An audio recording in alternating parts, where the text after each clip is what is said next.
berburu waktu untuk melengkapi berkas kekejaksaan agar Peggy lekas disidangkan. Kami akan bahas di Breaking News Kompas TV bersama dengan pakar hukum pidana Universitas Pelita Harapan, Profesor Jamin Ginting yang sudah bergabung bersama kami di studio Kompas TV. Selamat pagi Prof Jamin. Selamat pagi Mbak Asri. Prof, ini kan tadi kita lihat juga ada kehadiran dari... sebelum kita melanjutkan dialog, kita akan menyaksikan terlebih dahulu informasi terkini dari Polda Jawa Barat. Sudah menanti. Ini pada hari ini kami dari tim kuasa hukum dari Polda Jawa Barat, tentunya sesuai dengan undangan dari pengadilan, kita dengan tim jumlah sekitar 15. Insya Allah kita akan mengikuti sidang. Dan nanti silahkan nanti rekan-rekan media apabila ini mungkin kegiatannya live bisa nanti disimak. Untuk hal-hal yang lain mungkin tidak perlu kami sampaikan di sini karena ini menyangkut nanti materi-materi yang di persidangan. Tentunya pada hakikatnya kami siap hari ini. Ini kuasa hukumnya internal atau melibatkan eksternal juga? Enggak, ini internal aja. Internal untuk Polri. Saya selaku Kabitkum Polda Jawa Barat.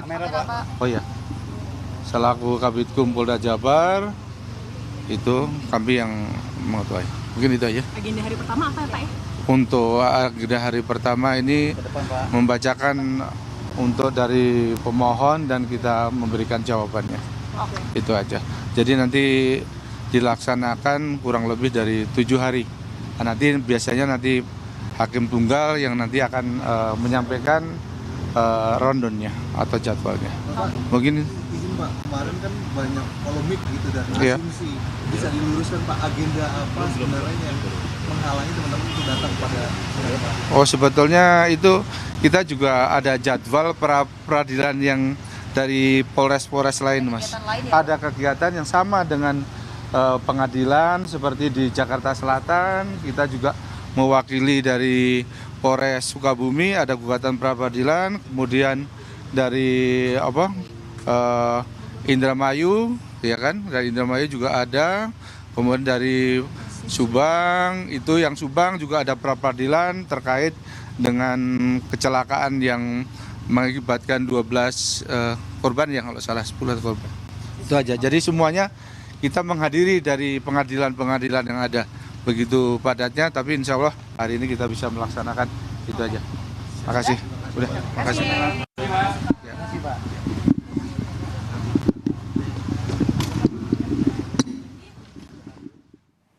Itu tadi pernyataan dari Kabitkum Polda Jawa Barat, di mana tadi disebutkan bahwa ada 15 tim kuasa hukum Polda Jawa Barat yang hadir dalam sidang pra-peradilan Peggy Setiawan. Dan kita masih menantikan jalannya persidangan pra-peradilan Peggy Setiawan yang rencananya akan digelar pukul 9 pagi di Pengadilan Negeri Bandung, Jawa Barat hari ini. Dan saudara, kita akan kembali membahas bersama dengan pakar hukum pidana Universitas Pelita Harapan, Profesor Jamin Ginting. Prof, tadi mohon maaf sempat terpotong karena ada informasi terbaru dari Bandung. Prof, ini kan sudah hadir dari tim kuasa hukum Polda Jabar. Kemudian juga dari pihak Peggy Setiawan, tim kuasa hukumnya ini bilang sudah menyiapkan sejumlah saksi, bukti, dan juga fakta begitu. Lalu sebetulnya apa Prof yang bisa mengabulkan gugatan dari Peggy Setiawan untuk kemudian menggagalkan statusnya sebagai tersangka? Ya, jadi ini namanya proses pra-peradilan. Dalam proses pra-peradilan yang diatur dalam KUHP pasal 77 itu dan juga putusan MK 21 adalah menyatakan adanya pembatalan terhadap penetapan tersangka, penyitaan, SP3, ya, surat pemberhentian penyidikan dan penyidik. Itu bisa dilakukan. Nah, untuk supaya yang diperiksa ini adalah prosedurnya. Jadi ada prosedur yang salah dalam penyidik dalam menetapkan seseorang sebagai tersangka. Prosedur itu apa? Prosedur itu contohnya dalam menetapkan tersangka dia perlu 2 alat bukti, sebagaimana dimaksud dalam pasal 184. Ternyata 2 alat bukti yang ditetapkan untuk menetapkan tersangka tersebut tidak mempunyai validitas. Artinya apa? Artinya tidak secara jumlah nggak cukup. Ya, jadi secara jumlah nggak cukup, Tetapi juga selain itu secara kualitas buktinya juga nggak cukup. Contohnya, dia ingin membuktikan bahwanya barang siapa. Benar nggak ini Peggy Setiawan sebagai pelaku yang menurut mereka sama dengan Peggy Peron yang diputuskan dalam putusan Mahkamah Agung. Lalu ditunjukkanlah apa? Ditunjukkanlah contohnya itu sertifikat atau foto. Tapi dengan foto dan sertifikat ini apakah ada saksi yang menyatakan bahwa dialah adalah benar dari pelaku tindak pidana tersebut? Kalau saksi menyatakan tidak, berarti nggak ada saksinya. Lalu kedua surat. Apa surat? Contohnya kalau dia Peggy Peron yang sebenarnya yang disebutkan sebagai pelaku, apakah ada scientific evidence yang menunjukkan bahwa, mohon maaf ya, waktu dilakukan pemerkosaan itu ada sperma yang bisa sama dengan sperma milik Peggy Setiawan sekarang. Itu namanya scientific evidence. Dan menunjukkan bahwa DNA-nya, DNA dari Peggy Peron dengan DNA-nya yang sperma itu sama dengan Setiawan sekarang. Nah, kalau Peggy Setiawan DNA-nya tidak sama dengan apa yang di scientific evidence, ini tidak bisa dijadikan sebagai dia pelaku. Berarti bukan dia orangnya, salah orang. Jadi kenapa saya bilang katakan scientific crime investigation itu sangat penting dalam kasus pembunuhan. Jadi dia harus tentukan, karena kan dikatakan Vina ini kan diperkosa. Kan begitu kan, ada berdasarkan hasil ekshumasi ya, 10 hari setelah kejadian baru ketemukan ada sperma. Benar enggak? Karena dilakukan dia juga melakukan pemerkosaan.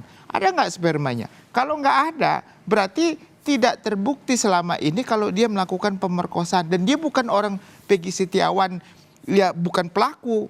Yang harus dicari lagi adalah Peggy Peron yang sebenarnya ada dalam putusan tersebut. Jadi kalau nggak bisa dibuktikan, maka penetapan tersangkanya dianggap tidak sah begitu. Jadi prosedur.